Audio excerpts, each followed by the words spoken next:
The power has been with you all along. Hey, ladies and gentlemen, this is Trey Michael, and this is another segment of Applied Consciousness. I wanted to talk about a topic that one of my viewers sent to us, and I thought today is a better day than any to address this.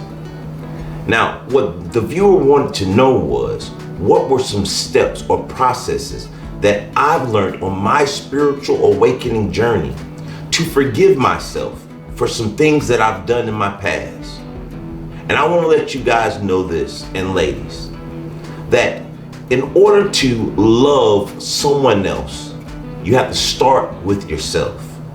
In order to forgive someone else, you have to start with forgiving yourself. On this segment, I will dive deep into ways that you can learn to forgive yourself and to continue to love yourself with all of the abundance that the universe has for you. Hey, ladies and gentlemen, let's dive deep into this topic.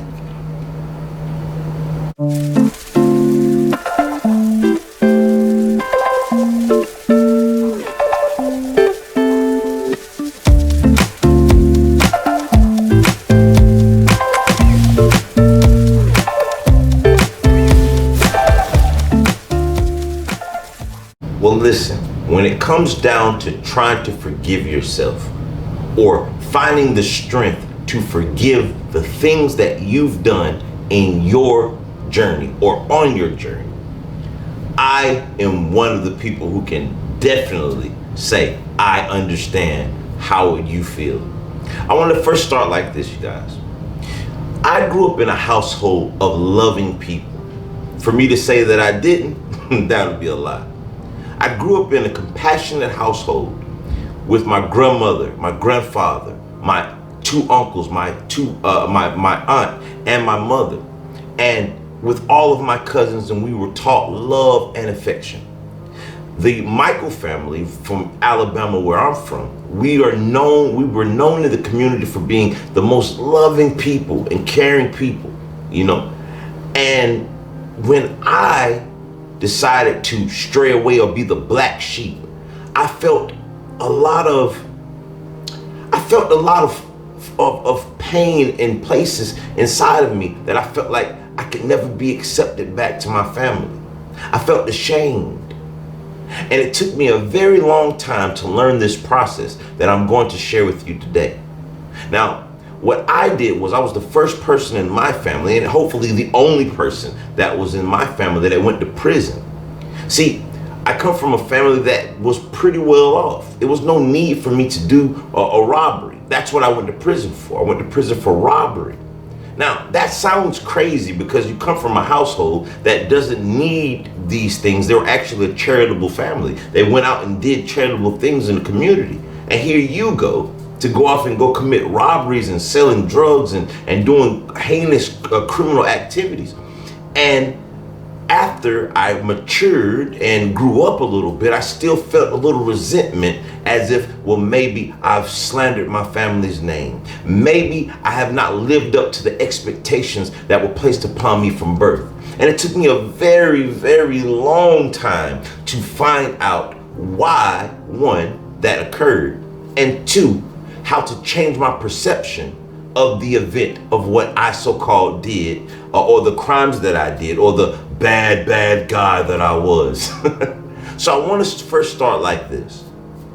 I'm not a religious person, but I am a studier of all religions. I read books. And one of the books that I want to talk about was the Bible. Did you ever notice that Jesus, or Yeshua, how he chose which disciples he would go with, that would go with him to spread the word to the four corners of the world?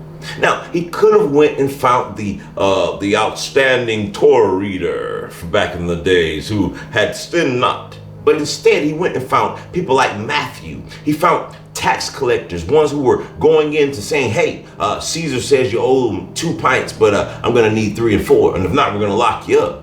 He chose to use people like Saul, who was on the road to Damascus to kill more people, to oppress more people, to incarcerate more people. These were bad people in the eyes of the world's judgment, right? And Jesus could have chose any other 12 people, but he chose the worst of the 12. Now, the reason that I said that is because in order to first find forgiveness in yourself, you have to let go. You have to realize this first rule. And I'm going to get back to the picking of the 12, and it might shift your perception on why you even did those things that you did. And it might even make you say, well, dog, I'm not happy that I harmed anyone. I'm not happy that I made someone feel uncomfortable. But maybe the universe placed me into this position to experience this so that I can be who I am today. But we're going to get there.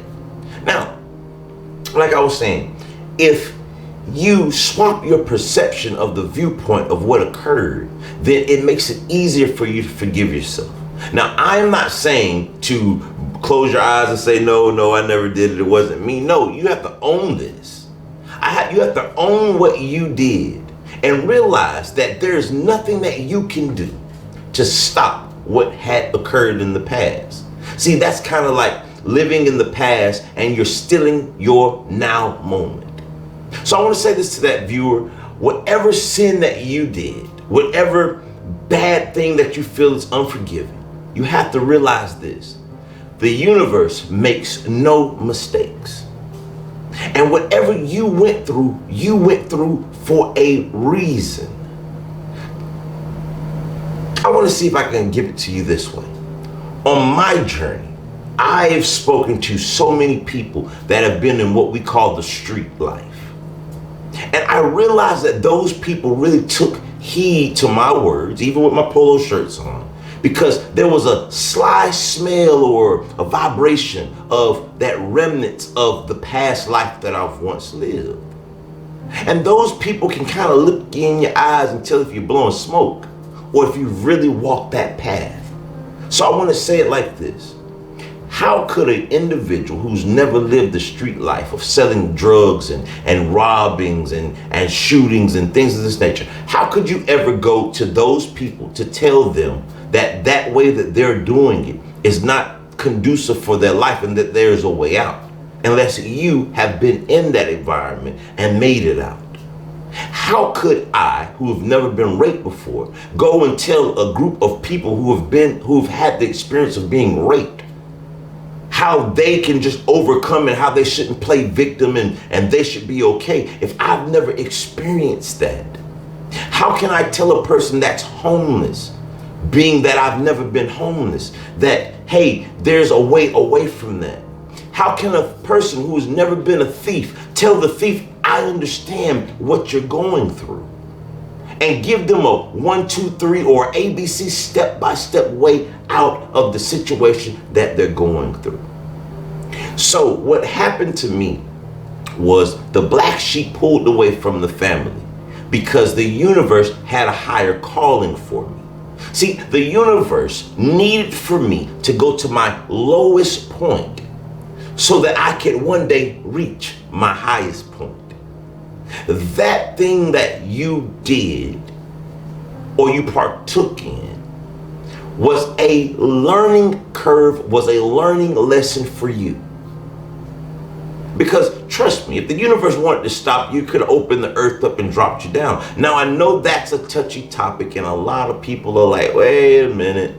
But you have to ask yourself, why do certain things occur on this planet? It was by divine timing. Each situation occurred in its right manner. If that was the case, Saul, after he killed thousands of people, he should have never been able to go and walk amongst Jesus.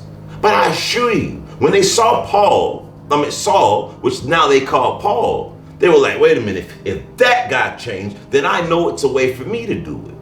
See, when I get on this camera, when I get on this YouTube channel, when I get on my podcast and talk to people, I'm hoping that there's people that have experienced me within this reality and said, wait a minute, if Trey changed, then I know that it's a way for me to do it. And that's why I tell my story to other people, so that what I call bad situation or bad thing that I did can be the blessing to someone else, so that they can know that they overachieved and can achieve greatness as I have. So to forgive yourself, you have to first, one, own that. You did it. Ask God, the universe, your higher self, what reason or what did I learn from that event? Because you can learn from everything. Find out, did you learn something? And when you found what you learned, did you learn from it? Now you have a tool that's in your pocket that you have the ability to go and show to other people so that they do not have to walk, that same path that you've taken. So maybe the universe put you in that situation that you just can't forgive yourself for, so that you could be that forerunner to stop millions of other people from ever coming down that road. See, because now you've put the cones out. You say, hey, do not enter, caution. This road is not for you. And you can explain to other people why that path is not the path that they should take. And then your perception changes, your perception shifts. And you realize that, wait a minute, I have more blessings coming from me being a felon. See, because now I can go tell the people who were felons, hey, listen, I've created my own company. I've made tons of money from doing my own businesses. I've been regional managers. I've been area managers. And they can say, well, no, but see, you don't know how it feels. I went to prison. I'm saying, yeah, I did too. 24, 29, 65 was my AIS number. I understand, better yet, I overstand your experience. So when you start to change your perspective, that forgiveness will turn into a suit of armor. It will turn into a testimony. Because remember, everyone, there is no testimony without the test. And whether you passed or failed the test, there's still something that you can show or teach from that. I went back, you guys, and I looked at my very first video, and it was so terrible. I'm like, oh my God. And I remember telling everyone, what made me feel like I had a message to tell everyone wasn't because I knew so much or my vocabulary was well, or I've learned all of the secrets of all of the esoteric knowledge. It was because I knew that I perhaps failed more times than most people have ever tried. So even if I couldn't guide a person in the direction to go, I surely could tell them which way was not beneficial to them. So forgive yourself. Live, love, and laugh. Realize that you are not the only person that has made a stumble or a mistake, and you will not be the last person. But your stumble and your mistake may be the key that opens the doors for thousands, hundreds, or even millions of people that are in need today. So begin with forgiving yourself and find out what tool that bad thing or that negative attribution that you put out into society. Find out how you can take that and turn that into something positive to give it out to others. Hey, ladies and gentlemen, I hope this was something that's beneficial to you. Life is too short to stay in the past. Life is too short to keep thinking on the future. You have to live in the now moment. And right now, you're not doing that thing that you're praying for forgiveness for. Right now, you are a sovereign, loving being. Just continue to be that person, and everything is going to be all right. Hey, peace.